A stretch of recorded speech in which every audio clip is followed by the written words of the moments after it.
Salutations fraternelles à vous, mes frères et sœurs, vous qui êtes disposés à suivre cette émission, vous qui êtes disposés à répondre, oui, à notre rendez-vous hebdomadaire de ces cadres évangéliques de l'émission « Je n'ai point honte de l'évangile », dont l'hôte principal n'est autre que le pasteur Philippe Njoli. Bonsoir, pasteur. Bonsoir, bien-aimés tous. Oui, très bien. Ça va? Oui, oui. Ben, il fait froid en ce moment. Oui, oui. Bonsoir à vous. Et ça n'épargne personne. Ah non, le froid n'épargne personne. Et, évidemment, pour nous qui sommes ici, bien, ça va de soi. il y a ceux qui sont aux États-Unis, dans d'autres contrées en Afrique, peut-être dans d'autres pays où il fait chaud, certainement vous êtes bien au chaud. Bonsoir pour vous qui nous suivez encore ce soir. C'est toujours un plaisir et un bonheur de se retrouver autour de la parole de Dieu. Notre force, notre bonheur, notre joie, tout ce que nous possédons vient de la parole. Et c'est pour ça que nous mettons toujours un point d'honneur autour de cette émission « Je n'ai pas honte de l'évangile » parce que nous croyons que l'évangile est la solution. L'évangile est la source de toutes choses. Tout a été créé par la parole, rien de ce qui existe n'a été fait sans elle. En elle est la vie, elle est la lumière des hommes. Et c'est pour cela que nous nous évertuons tous les jours, à chaque fois que l'opportunité nous est donnée, de faire en sorte de communiquer la vie de Dieu au travers des Écritures. Parce que nous croyons qu'au travers de la parole de Dieu, nous avons la vie. Que Dieu vous bénisse richement pour avoir disposé de votre temps, effectivement, comme le disait à juste titre mon bien-aimé Ventouze, de participer à ce moment. De disposer votre temps, fermez les portables, mettez-vous en mode vibreur, partagez déjà pour que tous ceux qui ont besoin de l'évangile puissent y accéder par votre biais. C'est pour cela que nous vous encourageons encore une fois de plus de faire ce travail d'évangélisation qu'elle, le Seigneur, attend. Que chacun de nous qui avons cru en son nom, parce que nous avons cru pour faire croire, nous avons été bénis pour bénir, nous avons reçu pour donner. Et à chaque fois que nous donnons, nous sommes heureux, parce qu'il y a plus de bonheur à donner qu'à recevoir. Une excellente soirée dans la présence du Seigneur, sous la direction de son esprit. Merci, une excellente soirée, et une soirée qui nous dispose à l'évangile, une soirée qui nous dispose à profiter de l'évangile. Pasteur, la fois dernière, nous avons profité de l'évangile, vous aviez traité, développé, disons, un thème qui sous-entendait, c'était encore quoi, le renoncement. Alors, nous avons parlé de la croix, synonyme de renoncement. Tout à fait. Et nous avons essayé de voir, au travers de ce sujet, tout en passant, ce soir, on risque d'être assez concis, relativement court, compte tenu des obligations que nous avons. Toutefois, on va essayer de donner l'essentiel. Nous avions dit que par rapport à ce sujet, on a essayé de définir un peu ce que c'était le renoncement en disant que ça parlait de l'abandon de quelque chose, ça parlait de décider d'une chose, ça parlait de se dépouiller, c'est aussi sous-entendu le fait de quitter quelque chose, on entend également le fait de divorcer ou de renier quelque chose. Et on a compris également que le manque de renoncement dans la vie d'un chrétien l'empêche d'entrer véritablement dans le couloir de sa destinée prophétique, l'empêche de vivre pleinement les promesses de Dieu dans sa vie, l'empêche d'entrer dans les profondeurs de ce que le Seigneur a réservé pour nous, parce qu'il y a certaines choses que nous pouvons expérimenter avec Dieu en étant en profondeur. Or, le renoncement nous emmène justement à la profondeur. Ça évite aussi tout ce que nous voyons autour de nous, les divisions, les querelles, les disputes, les rivalités, les compétitions, même voir dans les couples, les divorces, le manque de cohésion, d'unité dans les foyers. Toutes ces choses-là sont des conséquences, en fait, du manque de renoncement dans la vie d'une personne. Et on a compris aussi que dans le renoncement, on entend la notion du brisement. Dans le renoncement, on entend la notion de la mort en soi.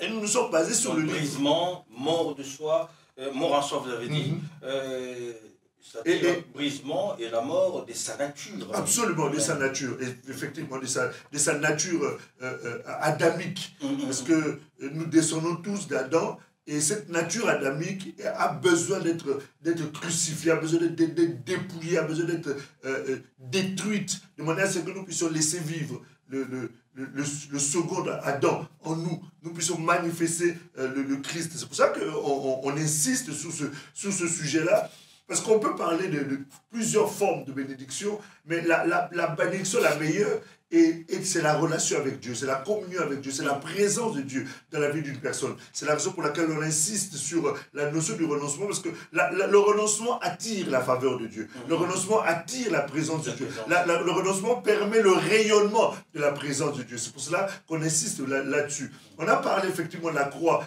sur les 4 volets qu'on avait abordés lors de nos précédentes émissions. Ici, on est en train de parler de la part de l'homme par rapport à la croix, par rapport au travail que Christ a fait à la croix. C'est pour cela que nous nous sommes basés d'ailleurs par rapport à ce passage, à ce partage sur le livre de Matthieu, au chapitre 16, au verset 24, qui était notre passage de base. Tout à fait. Matthieu au chapitre 16, je peux en faire la lecture d'ailleurs. Chapitre 16. On peut lire à partir du verset 24. Alors Jésus dit à ses disciples, « Si quelqu'un veut venir après moi, qu'il renonce à lui-même, qu'il se charge de sa croix et qu'il me suive. Car celui qui voudra sauver sa vie la perdra, mais celui qui la perdra à cause de moi la trouvera. Et que servirait-il à un homme de gagner tout le monde s'il perdait son âme? Ou que donnerait un homme en échange de son âme? Car le Fils de l'homme doit venir dans la gloire de son Père avec ses anges, alors il rendra à chacun selon ses œuvres. » Voilà. Donc, on est en train d'aborder la notion du renoncement parce qu'on a compris que cette notion du renoncement est fondamentale dans la vie d'un chrétien. Un chrétien qui ne meurt pas en lui ne permet pas à Christ de vivre. Dans le 2e livre de Corinthiens, au chapitre 5, que j'aimerais que nous puissions lire, versets 14 à 15, il y a quelque chose que j'aimerais que nous puissions relever par rapport justement à la notion du renoncement. Le 1er Corinthien 2e Corinthiens, au chapitre 5, versets 14 à 15, on nous explique quelque chose de très très important. Ce soir, je sens que je vais être très très calme. En temps normal, je suis toujours assez bouillant. Mais là, je sens que je vais être très très calme. On l'a senti même dans votre introduction. Oui, oui, oui. Alors, 2 Corinthiens 5, 14, on nous dit « Car l'amour de Christ nous presse, parce que nous estimons que si un seul est mort pour tous, tous donc sont morts. Et qu'il est mort pour tous, afin que ceux qui vivent ne vivent plus pour eux-mêmes, mais pour celui qui est mort et crucifié pour eux. » Voilà. Donc ici, on nous montre bien que dans la notion du renoncement, nous ne vivons plus pour nous. Nous vivons pour celui qui est mort et crucifié pour nous. Et si nous vivons, nous devons maintenant vivre pour lui. Et l'apôtre Paul est en train d'expliquer ce passage-là dans le livre de Galates, au chapitre 2, au verset 20. Il dit, si je ne vis, ce n'est plus moi qui vis. Alors il est en train de s'appuyer sur ce passage pour dire qu'il n'a plus, lui, à exister. Alors, maintenant, dans cette compréhension-là de la notion du renoncement, il peut y arriver qu'on ait une autre compréhension de cela. Et cette compréhension qu'on peut avoir de la notion du renoncement peut faire en sorte que ça soit peut-être un peu biaisé et que quelqu'un, pensant qu'il doit renoncer, il renonce finalement à tout et commence à condamner Dieu pour un certain nombre de choses pour lesquelles Dieu n'est pas forcément pour cela. Mais cette compréhension-là emmène la personne à tout abandonner. Ce n'est pas mauvais. Si Dieu le demande, oui. Mais il y a certaines choses que nous abandonnons qui ne sont pas forcément une demande de la part du Seigneur. Ouais. Et selon vous, comment alors procéder dans un renoncement? Alors, il faut déjà comprendre et à quoi renoncer? Voilà, il faut comprendre que quand Dieu demande le renoncement, c'est pas d'abandonner, par exemple, toute la richesse qu'on a, les honneurs qu'on a, les cadeaux qu'on a, les talents qu'on a. Parce que quelquefois, on présente ça comme étant quelque chose de mauvais. La richesse, la gloire, et ainsi de suite. Non, Dieu n'est pas contre ces choses-là. Maintenant, il est vrai. Heureux les pauvres. Oui, heureux les pauvres, mais en esprit. Voilà. Donc, on se rend compte que... bien entendu, si ces choses deviennent des obstacles, des barrières par rapport à la vie de Dieu, oui, il faut renoncer. Il faut y renoncer. Oui. On voit l'exemple du jeune homme riche qui, lui, s'est approché de Jésus et Jésus lui a demandé d'aller vendre tous ses biens et de le donner aux pauvres. on se rend compte que pour lui, la richesse était devenue un obstacle. Et si Jésus lui avait fait cette demande-là, c'était pour lui montrer que si tu ne renonces pas à ça, il te sera difficile de pouvoir me suivre.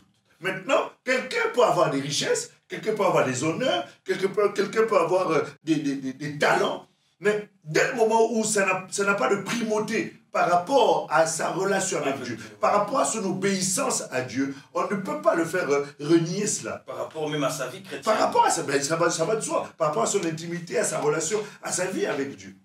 Comment? Alors le renoncement, ce n'est pas non plus le fait de se négliger.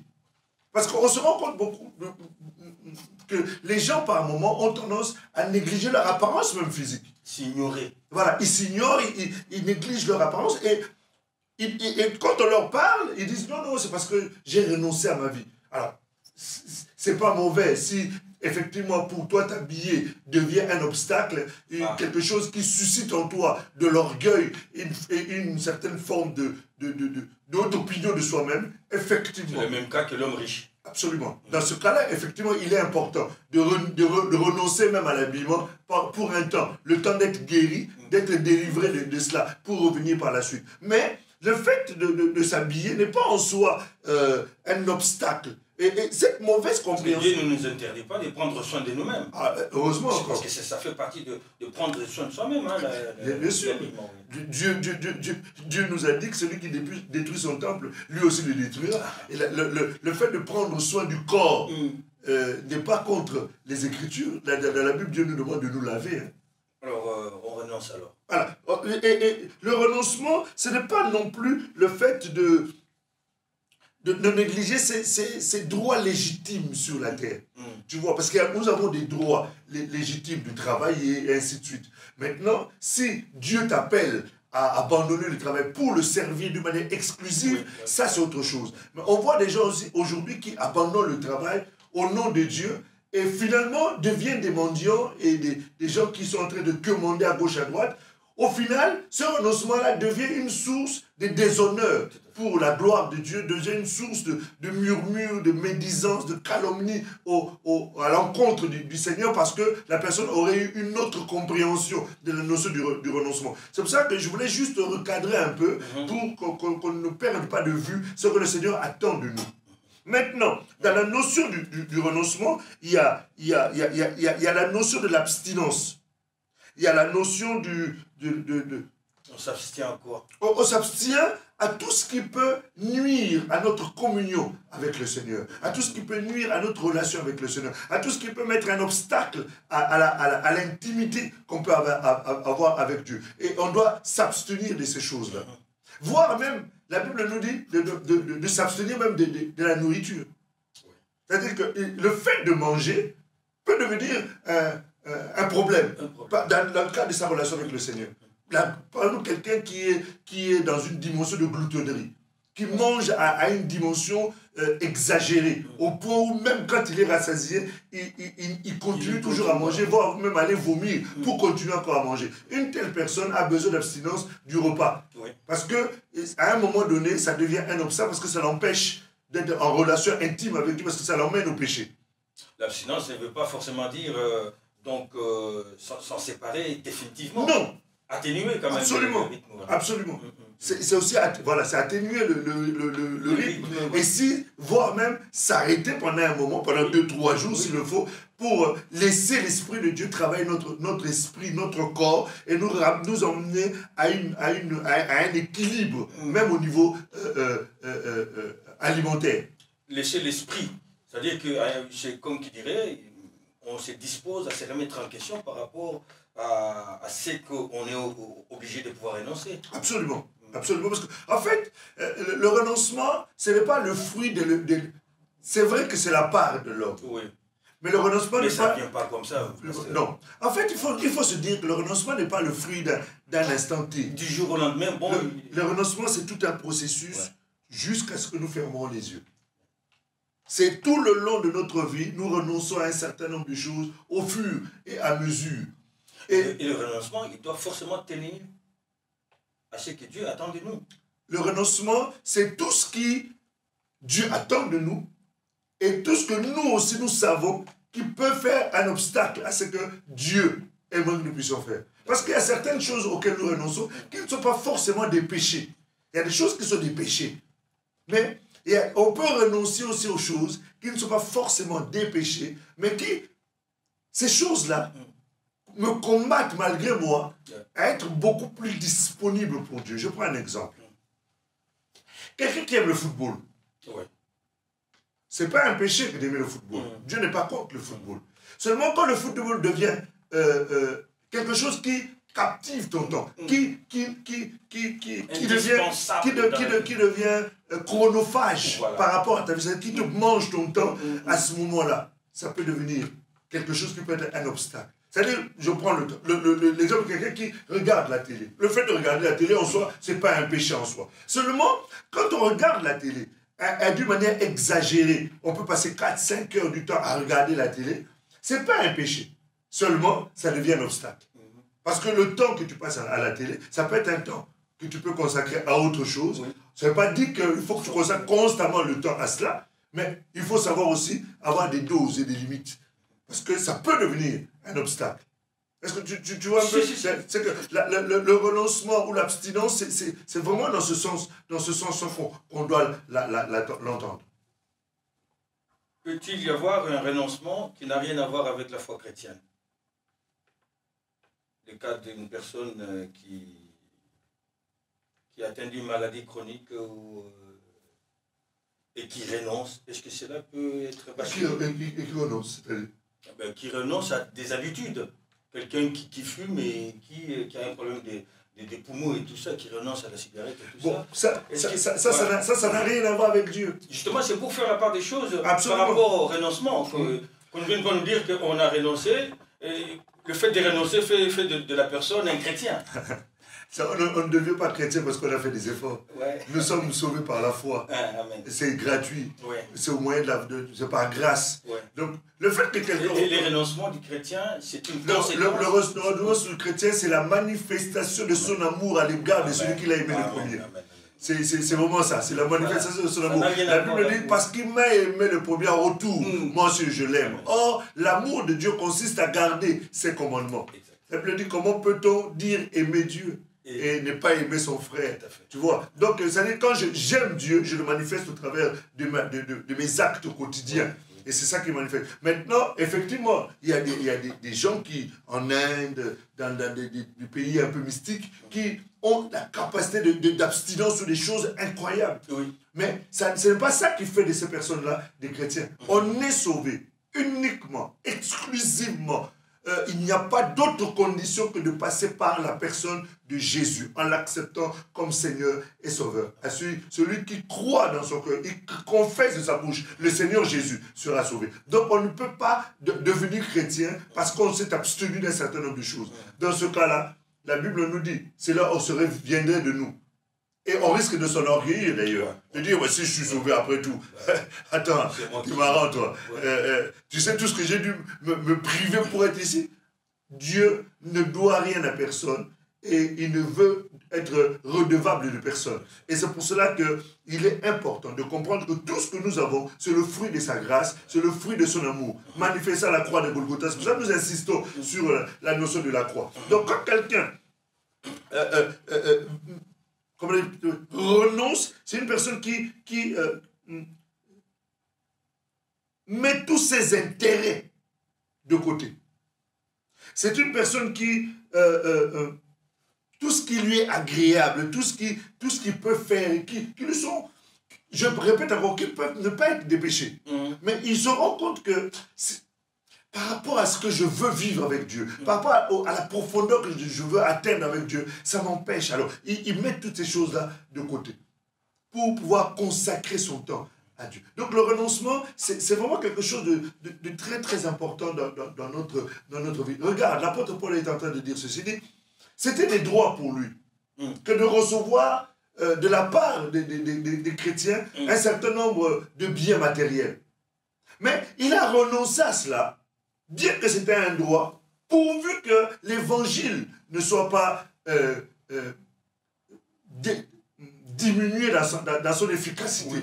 Tu vois, ça veut dire que c'est un droit. Mais il a renoncé volontairement parce qu'il estimait que je ne veux pas être un obstacle pour ces gens-là. Tu vois, donc c'est pour montrer qu'il y a certaines choses auxquelles nous renonçons qui nous sont agréables. Seulement, je préfère ne pas en profiter pour garder. L'apôtre Paul nous montre que si manger du poulet, manger de la viande peut être un obstacle pour ton frère, mais tu peux renoncer à ça, pourvu que tu gardes ton frère et que son âme ne soit pas perdue ou qu'il ne soit pas choqué. Parce que toi, tu auras mangé du poulet alors que pour lui, le poulet, c'est peut-être une divinité. Le poulet, peut-être que c'est quelque chose. Tu vois ce que je veux dire? Voilà. Donc, c'est pour ça que le renoncement, c'est vraiment dans beaucoup de choses. Et quelquefois, bon, c'est vrai qu'on s'arrête juste au péché, on s'arrête juste au mal, mais il y a aussi beaucoup de choses tout autour. Des habitudes. Voilà. Le téléphone, on peut renoncer aussi. Qui nous captive tellement, les réseaux sociaux. Il faut savoir y renoncer aussi. Parce que ce n'est pas un péché que de regarder. Rien ne peut nous captiver plus que le Seigneur. C'est-à-dire notre esprit, notre âme, notre corps doit être dédié à lui. Et dès le moment où il y a quelque chose qui commence à prendre un peu plus le dessus par rapport à lui, je dois y renoncer. Tu sais que moi-même, en refusant le renoncement, je suis en train de me faire moi-même comme un Dieu. Parce que dans la nature de l'homme, l'homme se met toujours en avant en toute chose. Et quelqu'un qui refuse le renoncement, il est en train de se déifier. C'est-à-dire qu'il se met à la place de Dieu, la place que Dieu devrait avoir, lui se met à cette place-là. Et c'est pour ça que le renoncement, c'est quelque chose à laquelle tout le monde doit être soumis. Et si on n'y est pas, on n'est pas soumis à cela, quelque part, on est en train de balayer d'un revers de main l'importance de Dieu dans notre marche ou dans notre vie chrétienne. Et ça, c'est quelque chose de fondamental et de très très important à tenir compte. Alors, bien entendu, quand on est en train de parler du renoncement, on est en train d'entendre aussi qu'il y a plusieurs dimensions dans lesquelles le renoncement entre en ligne de compte. Le renoncement agit au niveau de notre âme, le renoncement agit également au niveau de notre corps. Mais il faut comprendre que pour que quelqu'un puisse arriver à renoncer, il faut qu'il accepte d'abord la notion de la soumission. Parce que si on n'accepte pas la notion de la soumission, il sera très difficile de vivre la croix. Se soumettre à quoi? Mais se soumettre à la parole de Dieu. Amen. C'est ce que j'aime beaucoup, et c'est un passage que je donne à chaque fois que j'en ai l'opportunité, dans le livre de Job, où Job est en train de dire « J'ai soumis ma volonté aux paroles de ta bouche ».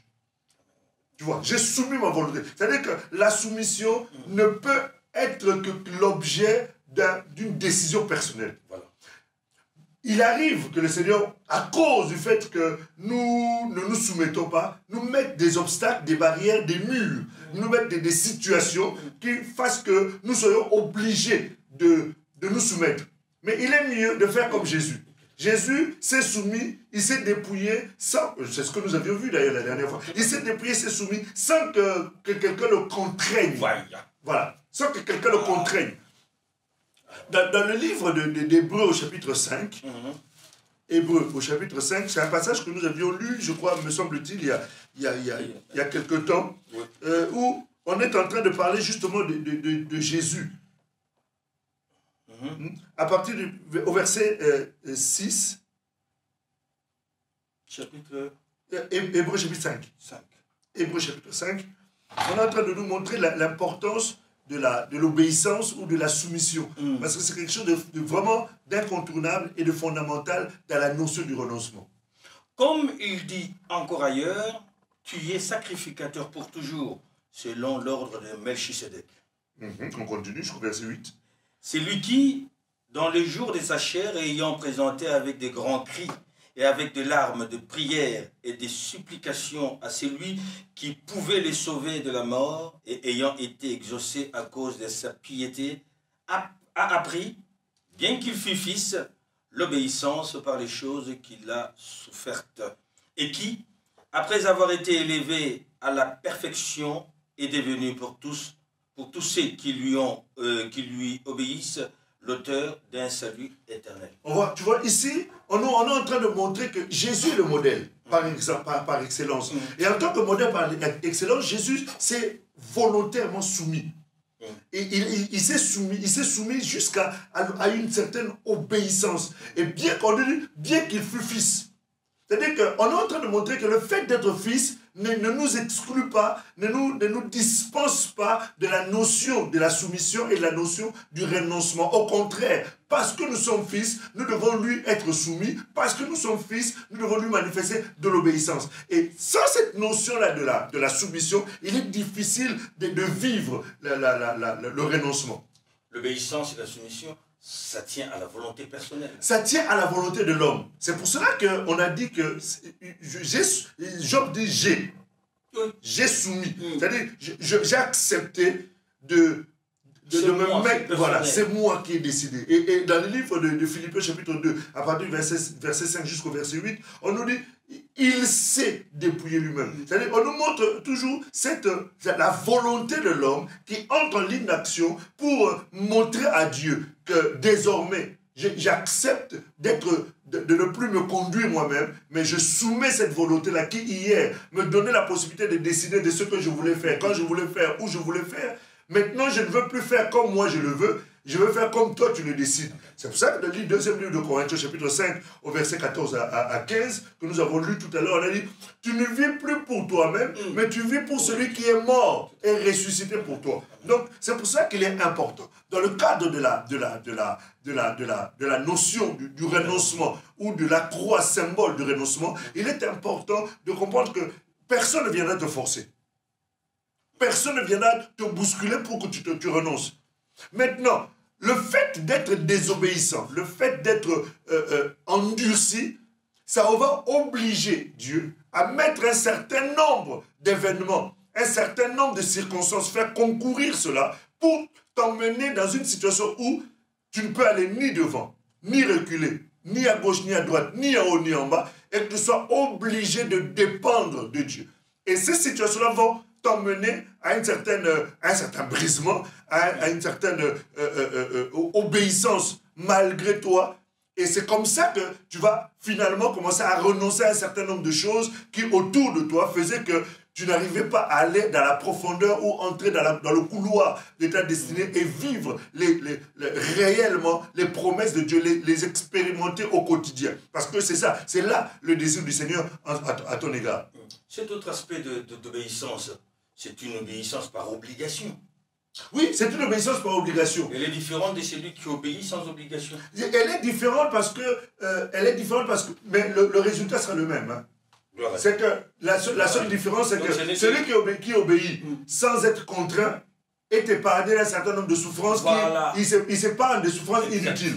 Mais celui qui veut qu'on le contraigne, il va subir un certain nombre de choses qui lui seront désagréables. Ça ne sera qu'un changement de cadre. Hein. Voilà, ça sera effectivement, mais... Sauf d'un cadre d'obéissance personnelle, dans un cadre d'obéissance obligée. Obligé. Et l'obéissance obligée, ça fait souffrir, ça fait mal. Mais ce n'est pas pour autant que Dieu veut nous faire... ce n'est pas une punition. Ce n'est pas une punition. C'est pour nous ramener... Tout ce que Dieu fait est toujours basé sur l'amour.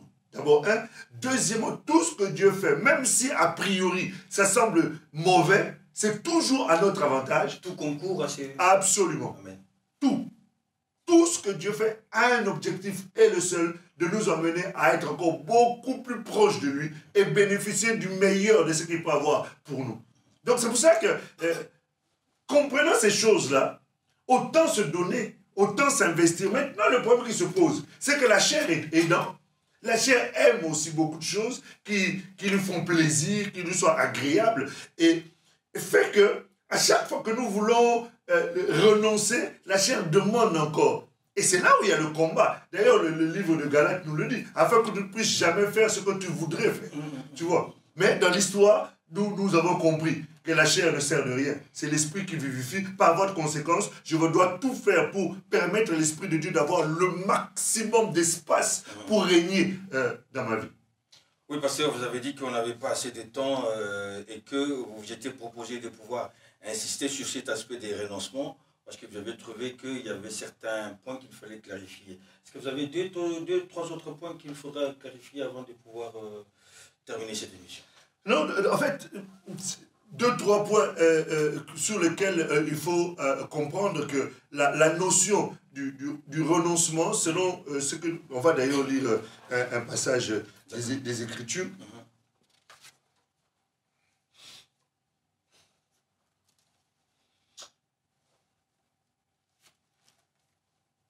C'est un sujet très important. Ah oui. Le renoncement. C'est un sujet, en fait, c'est le genre de sujets qui sont incontournables dans la vie chrétienne. Le renoncement est lié à la notion de la repentance, à la notion du regret, du dégoût. Et pour arriver à la notion du renoncement, il faut avoir compris qui est Dieu. Il faut avoir découvert les merveilles qu'il y a en Dieu. Il faut avoir compris quelle est l'importance de Dieu. Tu sais, je suis en train de... Je lisais le livre, le passage d'Hébreux au chapitre 11. Là, on est en train de parler de mon ami, mon patriarche, Moïse. Et on est en train de dire au verset 24, au verset 25, on a dit que Moïse a renoncé à ce qui était glorieux, d'être appelé fils de la fille de Pharaon, parce qu'il avait vu l'invisible. En fait, pour arriver à renoncer, il faut avoir vu quelque chose de glorieux, de beaucoup plus important que ces choses que nous poursuivons, qui sont des choses bassement matérielles, bassement terrestres, et qui finalement ne nous procurent que un bien temporaire, alors qu'il y a des choses qui sont beaucoup plus élevées, beaucoup plus spirituelles. Mais quand on n'a pas accès à cela, il est difficile. Tu sais, regarde, j'ai regardé la vie de l'homme de Dieu, Ésaïe. Ésaïe, le livre au chapitre 6, on nous dit que Ésaïe a eu une réaction très étrange. Dans quelles circonstances? Dans quelles circonstances? Ésaïe a vu la gloire de Dieu. Amen. Quand Ésaïe a vu la gloire de Dieu, Ésaïe s'est écrié, je veux mourir. Il s'est écrié, mais moi je suis un pécheur. Et pourtant, Ésaïe était déjà prophète. Ésaïe était déjà en train de servir Dieu. Ésaïe était déjà dans le service. Mais le fait d'avoir vu la gloire, en fait, le renoncement est lié à la perception que nous avons de la gloire de Dieu, de la grandeur de Dieu. Ça doit nous accompagner tous les jours. Voilà, plus nous avons une perception glorieuse de la personne de Dieu, plus nous renonçons aux choses. Automatiquement, c'est-à-dire que, regarde l'apôtre Paul, dans le livre de Philippiens, chapitre 3, au verset 8, il dit, tout ce qui était pour moi des gains, j'ai renoncé à cela. Pourquoi? Quelle était la raison? Il a dit, à cause de l'excellence, de la connaissance du Fils de Dieu. Tu vois? Donc c'est pour dire que la notion du renoncement est toujours liée à la dimension que nous avons de la grandeur de Dieu. Ce qui est glorieux pour nous, c'est la connaissance. Absolument. Du Fils de Dieu. Et plus nous le connaissons, plus nous renonçons. Moins nous le connaissons, moins nous aurons des difficultés aussi à renoncer, parce que nous serons attachés à ces choses-là. Tu vois? Parce qu'on est ignorant. Complètement. Ignorant il est écrit, mon peuple périt. Malheureusement, parfois d'ignorance. C'est pour ça que nous essayons par la grâce de Dieu de ramener chaque personne à comprendre que tu dois découvrir qui est Dieu. Découvrir la grandeur de Dieu. Et plus tu découvres Dieu, plus tu renonceras. Ces choses-là qui semblent être des plaisirs, des choses agréables, mais plus tu vas découvrir Dieu, plus tu abandonneras ces choses. C'est pour ça que ce soir même, pour aller vers la fin de notre partage de ce soir, ma prière est que Dieu se révèle à toi. Parce que plus tu vas découvrir Dieu, plus personne ne viendra derrière toi pour dire abandonne ceci, renonce à cela. Non. La cigarette, l'alcool qui aujourd'hui paraît, le sexe qui aujourd'hui paraît, l'amour de l'argent qui paraît aujourd'hui, l'amour des biens matériels qui paraît, l'égoïsme, l'orgueil, toutes ces choses-là te paraissent importantes parce que tu ne connais pas encore qui est l'Éternel. Et plus tu découvres lui, tu le découvres. C'est-à-dire que tu vas commencer à abandonner. Et les gens vont être même étonnés de voir que tu abandonnes ces choses-là sans qu'il y ait quelqu'un qui soit derrière toi pour te forcer à quoi que ce soit. Parce que tu as découvert qui est Dieu.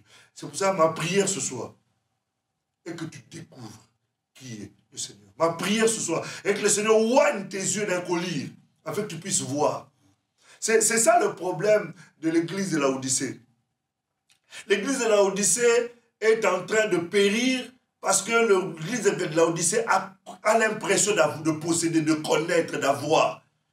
Au point où ils ont mis de côté celui qui est la source de toutes choses. Dieu dit, malheureux, misérable, pauvre et nu que tu es, viens acheter auprès de moi du collier afin que tu puisses voir.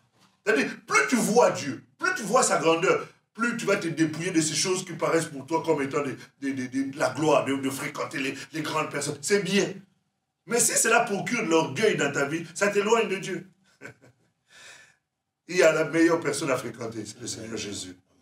La meilleure connaissance à avoir, c'est le connaître lui. Et c'est pour ça que ma prière ce soir, c'est que tu puisses le découvrir, qu'il se révèle à toi. Que tu aies la révélation de cette personne. La Bible dit, sans la révélation, le peuple est sans frein. Et tu as besoin de sa révélation. J'aimerais juste qu'on puisse dire un petit merci au Seigneur. Oui. Je peux? Oui. Merci. Allez-y, pasteur.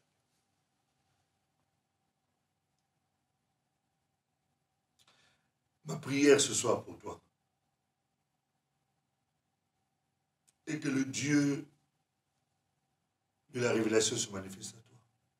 La Bible dit, personne ne connaît le Père si ce n'est le Fils. Et celui à qui le Fils veut le révéler. Ma prière est que le Fils te révèle le Père. Tous ceux qui ont cru et qui ont compris qui est le Père, ils ont tout abandonné pour le suivre. Les Pierres avaient des commerces, ils avaient des affaires, un business, mais ils ont tout abandonné pour le suivre. Les Matthieu avaient des super salaires. Les Zachée avaient des super salaires. Mais quand ils ont compris qui était le Christ, ils ont tout abandonné. Ils ont renoncé pour le suivre. Seigneur Dieu de mon salut, le Père de l'univers visible et invisible, le Dieu vivant et glorieux, celui qui répond aux cris des justes, le Dieu de la Bible, le Dieu de la révélation, c'est vers toi que je lève mes yeux, mes mains, Seigneur Dieu de gloire, mon cœur, ce soir, en faveur de cet homme, de cette femme, ô Dieu, qui a encore du mal à renoncer à un certain nombre de choses, Seigneur. Je prie, ô Dieu de mon salut, que ta révélation puisse l'éclairer. Tu as dit, Seigneur Dieu de gloire, que ta parole est une lampe à mes pieds, la lumière sur mon sentier. Éclaire-le, ô Dieu, afin que je puisse voir comme en plein jour la grandeur de ta personne. Paul avait, Seigneur Dieu de gloire, un certain nombre de prétentions, mais le jour où tu t'es révélé à lui, Seigneur, il s'est dépouillé. Seigneur Dieu de gloire, le jour où tu t'es révélé à Pierre et à tous ses disciples, Seigneur, ils ont compris, oh Dieu. Je prie, Seigneur, que tu te révèles à cette personne, afin que, Seigneur Dieu de gloire, Père Céleste, Dieu de mon salut, qu'il puisse renoncer à ces choses, oh Dieu, qui pouvaient ne pas être forcément des péchés, mais Seigneur, qui pouvaient l'empêcher d'aller au-delà de ce que toi tu voudrais le voir vivre, Seigneur. Tu as tellement de choses réservées pour nous, tellement de profondeur pour nous. Mais je prie, Seigneur, que tu puisses conduire ce frère, conduire cette soeur, conduire cette personne dans le couloir de sa destinée, afin qu'il puisse expérimenter, Seigneur, les merveilles de ta gloire. Merci, mon Seigneur, mon Maître. Esprit du Dieu vivant, visite cette personne, visite cette femme, visite ce jeune homme. Tu sais, tu as tellement de moyens pour parler, au travers des songes, au travers des visions, au travers, Seigneur, des circonstances, au travers de la voix audible, au travers des visions diurnes, au travers des visions, Seigneur, nocturnes. Tu as tellement de manières, tu parles tantôt d'une autre, tantôt d'une manière. Seigneur Dieu, je prie que tu puisses te révéler et l'emmener à comprendre que c'est toi qui parles, Seigneur. Reçois la gloire et la louange, l'honneur, la puissance et le règne. Merci, Seigneur, pour ces quelques paroles. Je prie, oh Dieu, qu'elles aient un impact particulier, Seigneur de gloire, dans le cœur de cette personne qui a écouté attentivement, Seigneur de gloire, ce message. Louange et grandeur ne reviennent qu'à toi, l'unique véritable Dieu, au nom de Jésus. Nous avons ainsi prié. Amen. Amen. Bien, chers frères et sœurs, vous avez bien compris que le renoncement est un sujet plus que quotidien, une attitude que nous faudrait afficher tous les jours pour pouvoir nous déplier de l'homme, de l'homme, de l'homme, de l'homme qui n'est pas spirituel. On a bien compris que c'est par Jésus-Christ, en le connaissant, en l'articulant, que nous pouvons savoir articuler aussi notre renoncement dans la vie de tous les jours. Pêchez-vous, que Dieu vous bénisse, et à lundi prochain, même heure, même cadre de l'émission Je n'ai point honte de l'évangile. N'est-ce pas, pasteur? Absolument. Nous ne changerons jamais. Nous avons décidé d'être là et nous y tiendrons parce que pour nous, l'évangile, c'est vraiment la seule source de solution. Que Dieu vous bénisse richement. N'oubliez pas, partagez. Que Dieu vous bénisse. À très bientôt. Pêchez-vous, comme dit si bien mon bien-aimé. Shalom.